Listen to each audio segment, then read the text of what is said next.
Okay, so we are looking at double grace notes on page 109, the bottom two lines, double grace notes. Now Johnny Lipford doesn't call these double grace notes, he calls them play, pop, play. Play, pop, play.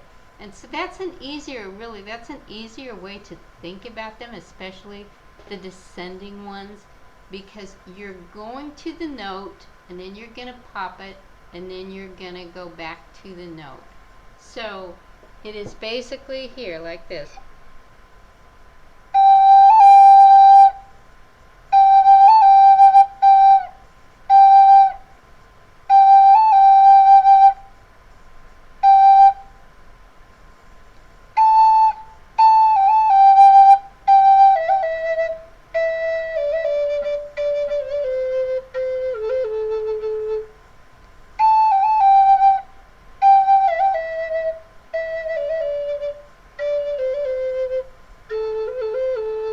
So I'm popping just the one above it. Everybody try that one.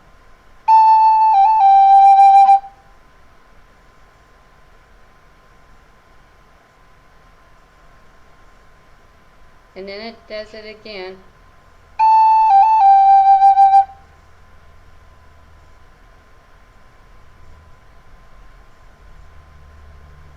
Okay, now we're going to go to the next one. Oh, why are my flutes jumped?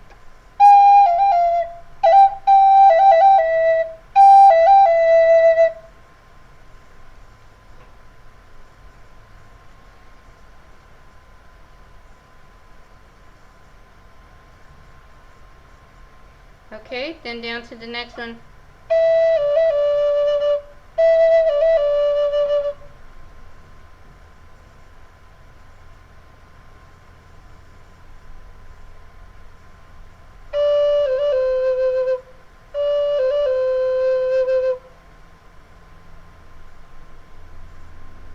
And the last one.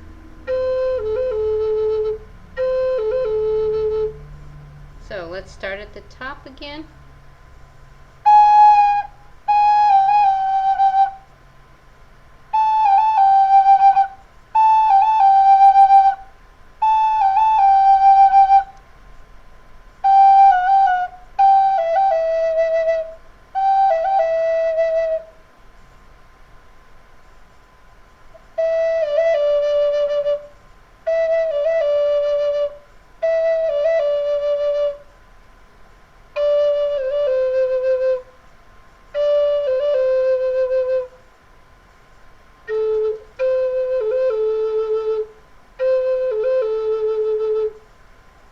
From the top, here we go.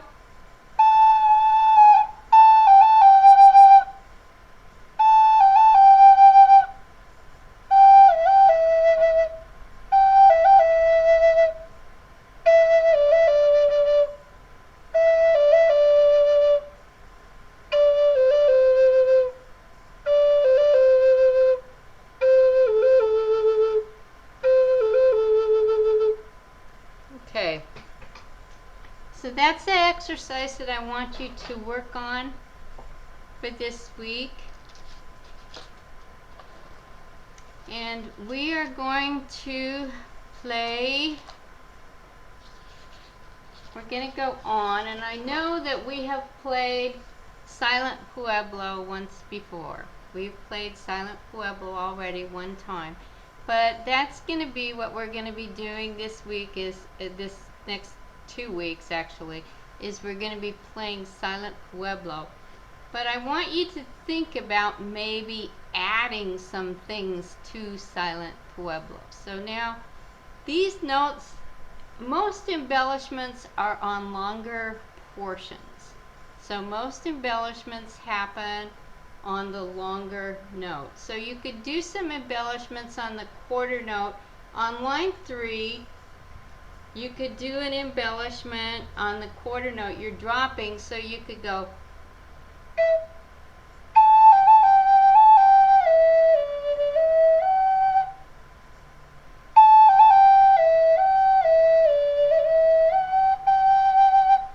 so you could do a double grace note there if you wanted to.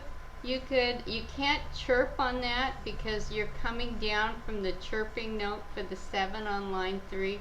So you couldn't chirp there. You could chirp between the two 7s there in the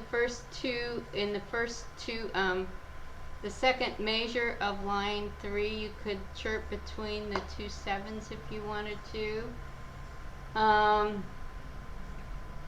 You could do a play pop on line 3, the last 2 notes. You could do a play pop on line 3, the last 2 notes. You're up on a 7, and you're going to go to a 4. So you're going to go to the 4, and then you're going to come up from the 4 and back to the 4. So play the 7, go to the 4,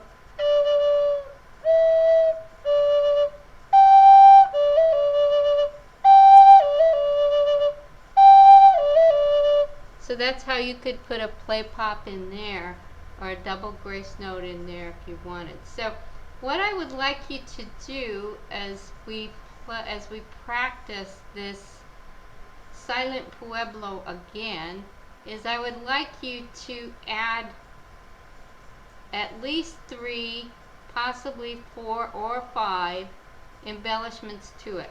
But you should not add any embellishments to the first time you go through the embellishments really should be added between the second, third, and fourth line. The first time you play it through, you should just let the melody come through so that everybody understands what the melody is, and then you can start adding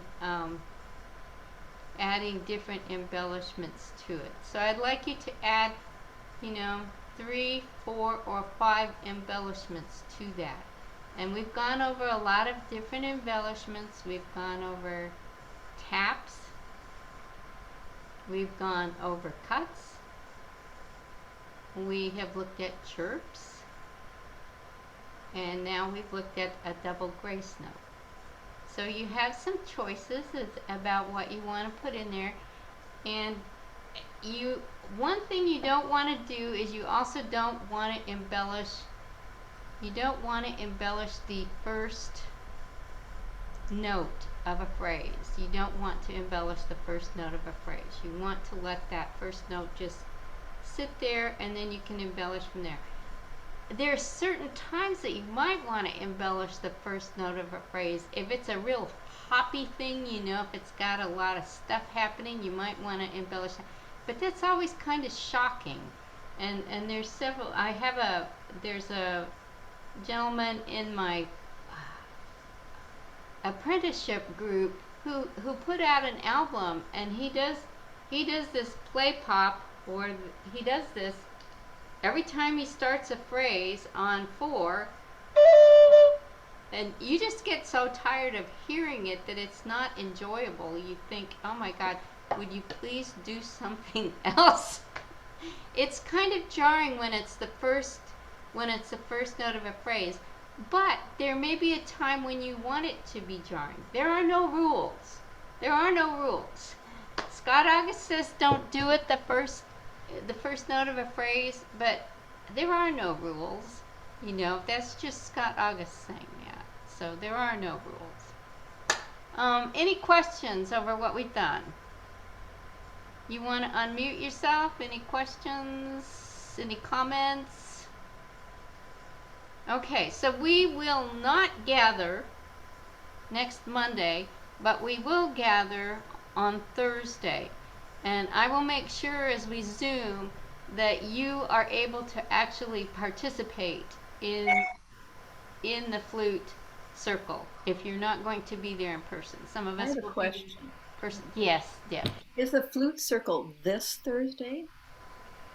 Isn't it this 21st? The 21st, isn't it the 21st? It's this Thursday. Yeah, it's this Thursday. Let me just check my email just to make certain. But that's what I've got it down for, so just give me a minute. I have been living from day to day. Yeah. This has been really crazy for me, so. Yeah, I'm going to have to Zoom because I have a PT, and I might have to leave it in the middle. The Iowa Flute Circle meets on April 21st at 1:30 in the afternoon. So yes. So then would we have a class next Monday then?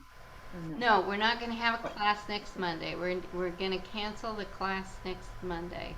There'll also be one day in May that we'll cancel because we're meeting with the IRS at 10 o'clock on Monday. Isn't that exciting? Okay. Healing thoughts that way. Yeah, yeah, it does.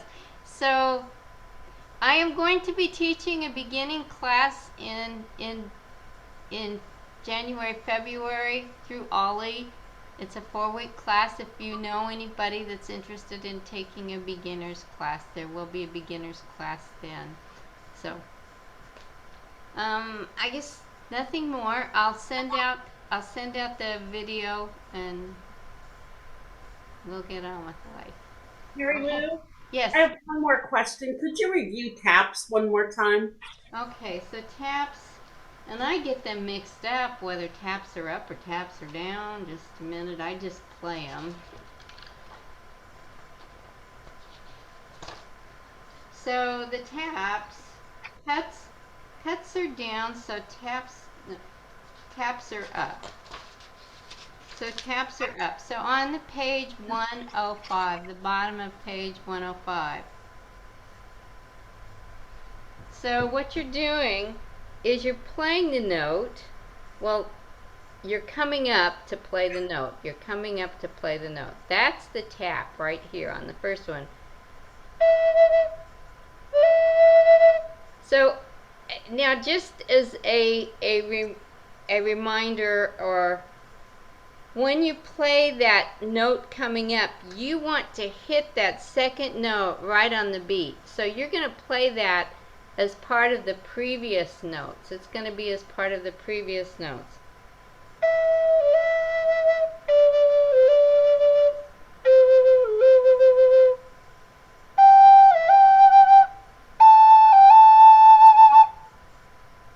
So always your embellishment actually happens on the note preceding the notes. The note that follows the embellishment hits right on the beat or the half beat, wherever it's supposed to hit. So the embellishment comes out of the previous note. Okay. Any other questions? It's just written like a grace note. It is. It's a grace note. He just calls them this. And the reason why he selected taps and cuts is for his words for these is because this came from the Irish whistle. The Irish whistle that was that's similar to the flute, the Irish tin whistle. It's got just 5 fingers, I think, 5 holes. The Irish tin whistle. And so they used that terminology, taps and cuts, and so he adapted it from then as opposed to just coming up with his own name for them. He could have called them down and up. I don't know. He could have called them something easier, but he calls them these things that we don't, it's just too hard. It's too hard. But the idea is that these are done, and they're done effortlessly, they're done gracefully, and they add delight to your playing. Delight to your playing. They should delight you, and they should delight the people that are listening. Even if it's only the birds. Okay, everybody, thank you very much. I appreciate it. We will not see you next week, but we will see you on Thursday. Okay. Thank you. Thank you very much.